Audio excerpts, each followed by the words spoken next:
has been either entirely ideologically captured or is simply too cowardly to step up and stand out for fear of losing their paycheck. And so they want to remove us from the Constitution of Ireland, the foundational document which lays out our rights as citizens of a foreign land, a sovereign land that our ancestors fought and died for. Yes. What would the patriots and the martyrs think of the current government, which has no qualms in defiling Bunrock na hÉireann to engage in empty virtue signalling about how accepting, inclusive and progressive they are? The government's proposed changes will do zero, nothing to help women or carers. The only impact these changes would have would be entirely unknown legal knock-on effects for social welfare, taxation, succession and immigration and family law. The government doesn't know the impact of these changes and what they will be because it's waived pre-legislative scrutiny for both of them, meaning that their own lawyers didn't even get a chance to go over the law.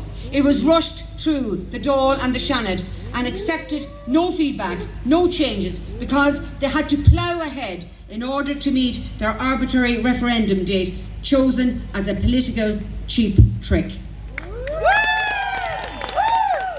The public at large has been fed a cock and bull story about this referendum, about how the woman's place is in the home, feeding into the popular misconception that the Constitution contains some provision along these lines, when in fact we know that what exists is a protection for women who wish to work in the home and serve this country by raising a family.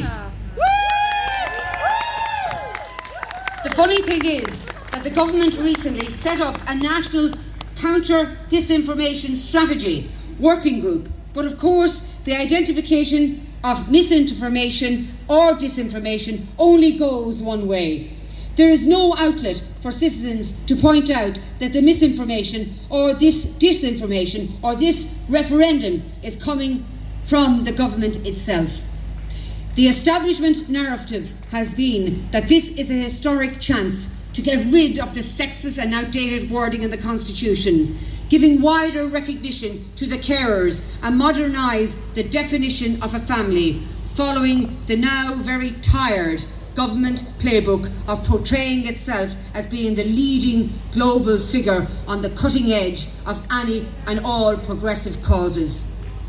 I, for one, do not view the erasure of women as something worthy of being progressed, and I don't think anyone here does either.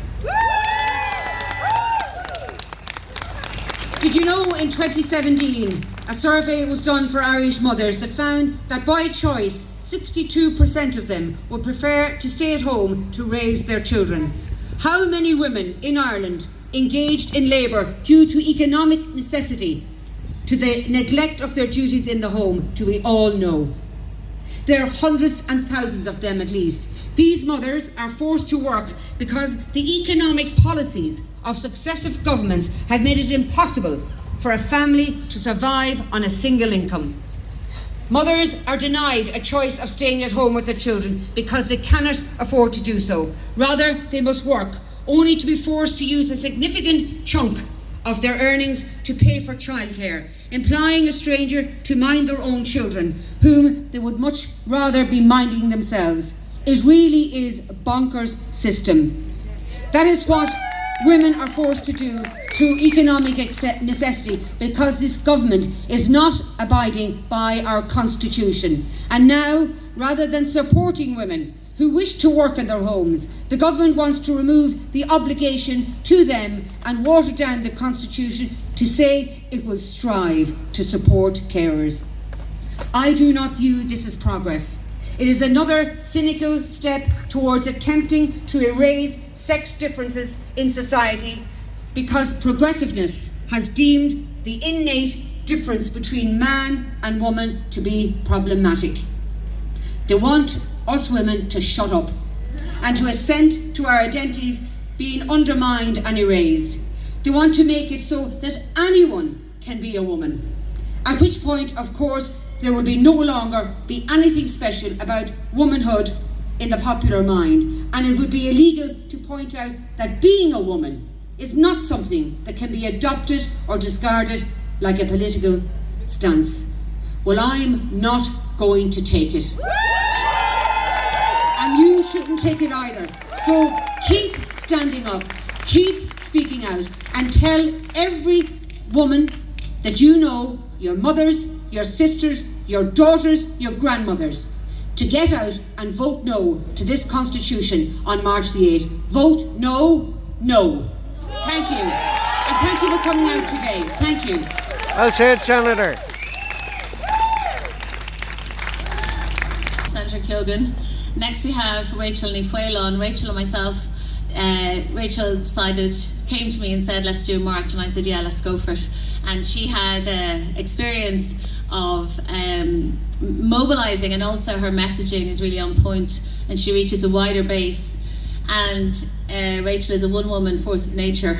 It's been a pleasure to collaborate with you on this, and I now want to introduce Rachel Nifuelon.